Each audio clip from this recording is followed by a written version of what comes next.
Hey, in this video, I'm going to do something I've been meaning to do for a while.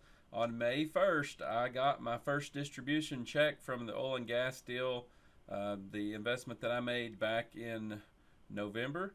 And I promised everyone that I would show them, and so I finally got those documents. Actually, on May 1st, I received them, and I've done a few redactions to make sure I don't show any things I shouldn't show. But anyway, I'm very excited. Our first distribution was about 25% of the investment we made, and that does not count the huge tax write-off I received by making that investment. If you don't know much about oil and gas, it's one of the strongest tax plays out there. The government has incentivized exploration, and you should really be careful about these investments. The first thing I'm going to say is I would not dare go invest in oil and gas if you've never done it before, and if you don't have someone to kind of walk you through it and show you the best way to do it. Oil and gas is just not that simple. There are a lot of different ways to invest. You can invest in land leases, you can invest in explorations, you can a lot of different things. You can invest in some of the technology that's alongside oil and gas, and that's where some people met some trouble. I know some of those individuals. I know people who lost money in oil and gas. It's very real. It's a commodity. It's a commodity. One reason I love oil and gas right now in this economy, we're hearing the word stagflation. It's been probably 40 or 50 years since it's been used to describe where we may be going. Stagflation is a mix of inflation and a stagnant economy, and you can't really get out of the hole because it's just an endless cycle. And during the 80s, when we were trying to climb out of stagflation under Reagan, a lot of commodities did very well. Hard assets, tangible assets did very well. Oil and gas, all of your commodities, gold and silver and real estate, those things did very well, but it took a while. And if you were in cash, if you were invested in cash or even the stock market during a period of stagflation, you almost can't keep up because over those years, I did some research. It seems like inflation averaged 7 or 8% a year over those 8 to 10 years where we were trying to climb out of that. So that means if your investments aren't performing better than 8 to 10%, that's what the stock market's gold standard is, right? We've been told 8 to 10%. I'm here to tell you we've passed, and I think we've long passed this point where if you're in the stock market and you're bragging about 8 to 10%, you're simply not keeping up with inflation right now. The Fed's going to tell you that inflation is at 3-4% right now, and their target is 2. I don't believe that. I don't feel that when I go to the grocery store. So again, I've been wanting to shoot this video and show you guys this investment. So let me go ahead and switch my screen over and we'll look at that. And the first thing I want to show you here on the left is my K1. I'm going to go ahead and see if I can blow it up a little bit for you here. The most important reason I did this was the K1 and the tax savings. So if you look on here, the first thing I highlighted was a big loss of $82,700. First of all, I'm going to be totally transparent. I invested $100,000 in November of 2023. I'm not sure why it says beginning there. I'm pretty sure I made the investment in November, but I may be wrong. But anyway, you see some ordinary business income loss, self-employment earnings loss. That's what you want to see, because this type of loss is absolutely 100% going to cancel out income. It's going to cancel out W-2. It's going to cancel out capital gains. It's going to cancel out self-employment, LLC, pass-through income. It's unlike any other tax advantage out there. If you're being told that your real estate deals are going to give you depreciation, those are going to help you offset your cash flow, but that depreciation is going to be recaptured someday.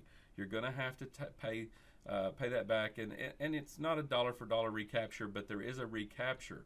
So real estate write-offs and depreciation are not on equal footing with oil and gas. I just want you to understand that. That's why I did this deal, and I'm learning. This is something I'm learning about, but I took a few investors in this with me to dip our toe in the water. I was leery of this as well, just like you are. That's why I'm showing you, because I don't know many people who are going to show you the truth. And this is the truth.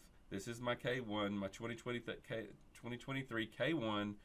I received an approximately 82,700 write off in my pocket. That put about 27 27 to $28,000 back in my pocket. So let's just say $27,000 that I didn't give the IRS because of this investment. So I'm already up on April 15th of 2024. This investment, and literally, I was only in this investment 2 months, maybe less. I was in this investment. I was able to take credit for the entire year of 2023. Just if I'd have made this investment on December 31st, I would have gotten this write-off for 2023. Absolutely unbelievable. So let's keep up with that. $27,000 up. I made a $100,000 investment, 27 back in my pocket. In my mind, I'm already I have made a 27% return. So I'm going to be honest with you. I didn't see any. My first distribution check, it took 5 months to get it. Okay, and that's normal. There's nothing wrong with that. But it took 5 months to get it, and I just want to let's make sure that you see everything on the the K1 you want to see. Let's go down to the bottom. There's my $100,000 investment. There's my $82,000 loss. That's the ending account. So anyway, if you know what a K1 looks like, you know that the best thing is that that right there makes it look really bad, but it's a nice loss that I was able to count off on earned income, the business that we earn. I was able to recapture those taxes. All right, so now we're going to get up here and we're going to look at my first distribution. I've redacted some things on here. I just want you to realize this is not something I concocted. I hope you realize it would take a long time for me to do this. So this is the partnership. Most oil deals are partnership. You are probably going to need to be invested on the GP side for a short period of time. Then you're going to roll to the LP side. Here's my progress report, and the front page. On May 1st of 2024, I received my first distribution in the amount of $25,250.76. So I told you I already had saved $27,000 in taxes back in April. Here we are a few months later, and my first distribution was for $25,000, roughly 25% of what I put in. So right now I have a little bit more than $52,000 of my investment are back in my pocket, and that's my first distribution. I will start receiving monthly distributions from now on, and that $25,000 is roughly 4 months of production, I'm told. So if you divide that 25,250, if you divide that by 4 months, roughly we're going to see we can expect to see $6,300, probably less, on the next distribution.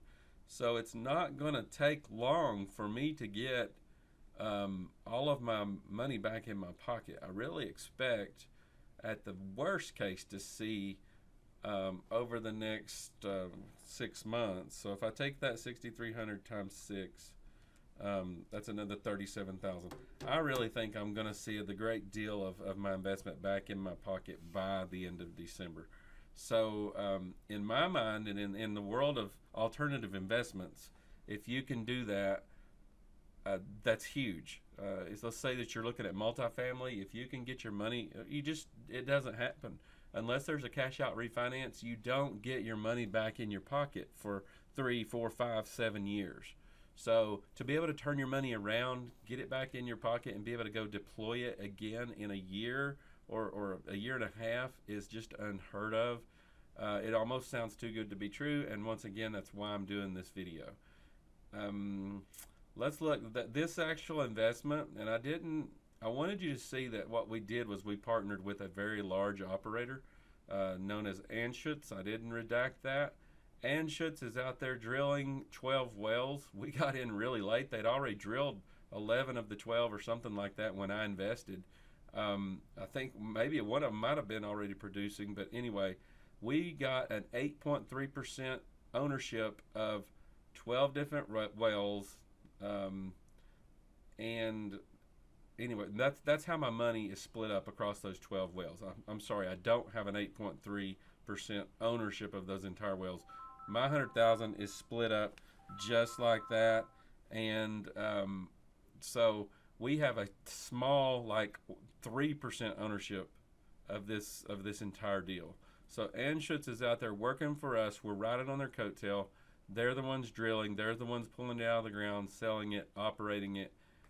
We are a non-operating partner, and we just benefit from their expertise and their knowledge, their geology. And so here's all of the 12 wells. We have the production. It's really neat. I just wanted you to see this because, again, I don't want you to think I'm making this stuff up. Number one, these things all have names, and you can look up this production. Number one, its cumulative distribution was $1,335. Number two's distribution was $1,124. Number three was $1,159. Number four hit $1,429. I don't know why these numbers are so different, but each one produces different, right? 1,672, but we're going to get into some good ones here. I like lucky number 7 went, actually it's number 6 that went for $2,800, and it looks like number 7 hit 28, almost 2,900. Number 8, number 9, 2,600. Did I miss number 8? Yeah, number 8. Oh, yeah, number 8 was the best one. 3,000 so far, 2,800. So that's kind of neat to see how these wells all work together, how they're producing. You can see the actual production coming out of each individual well. I just wanted you to see that because I'm not making this up. This is the deal. So again, I hope this helps you.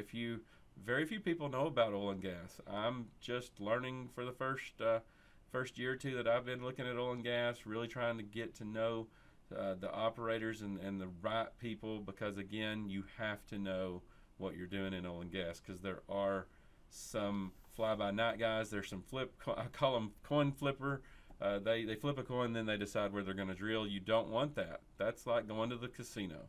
I feel very safe about the operator we are partnered with. They don't drill unless there's oil in the ground, and we're discovering that, and we get to ride on their coattail, like I said, and enjoy the fruits of their labor, which is bringing this oil out of ground, bringing it to a great market, and that's why I'm so excited about it. The economy right now fits this investment. This window of opportunity in oil and gas, we don't know how long it'll be here. You know as well as I do, oil is a commodity. It fluctuates. Today, Brent crude is $84 a barrel. That's a really good price for oil. And so an investment in 2024 in oil will enjoy high prices. And if you get that stuff out of the ground fast, you're going to get more for it. You're going to get your investment back in your pocket. This is beating the socks off of some of these multifamily investments we're seeing. Some of the office things. Multifamily is in a meltdown. I'm going to use that word. There are a lot of people. I talked to a good friend this morning. She received a phone call last week. The asset that she is invested in Jacksonville, Florida, they've turned in the keys to the bank. Please underwrite these multifamily deals carefully and look at them with friends. Do not do this alone. But these opportunities are there if you're willing and you're able to join with a group that's vetting these opportunities, going in together, getting better economics because of the leverage of the group. That's the way to invest in these alternative assets. Don't go it alone. Join a group with people who are vetting deals with you, right alongside you, and you're going to learn. You're going to learn so much about different assets. Oil and gas is just one exciting, different alternative asset. There is such a world beyond multifamily. It blows me away how many people are just fixated on multifamily, and they keep forcing the round peg into the square hole. That square hole fit like a glove for the last 10 years, but it's not there any longer. It's going to come back. There's going to be distress in multifamily, and really good multifamily assets are going to go on sale. And if they don't, there's other assets. Okay? There are other assets out there. I hope this helps you. I hope my transparency and vulnerability and showing you this. I would have showed up on here and showed you if I lost money. I would have done it either way. But I'm really proud that this investment's doing well. If you have an interest in oil and gas, reach out. I would love to talk to you about it. We're going to do another investment or two before the end of 2024. You want to be in a deal in 2024 so that you can get these tax advantages on your 2024 taxes. So reach out to me. Let's talk about oil and gas and see if it's a fit for you. It's unlike most assets. There is some volatility to it, but I think if you're a high income earner and you have a tax problem, this is the number one way to work on those taxes. Hey, I hope you have a great day. I hope you enjoyed this video.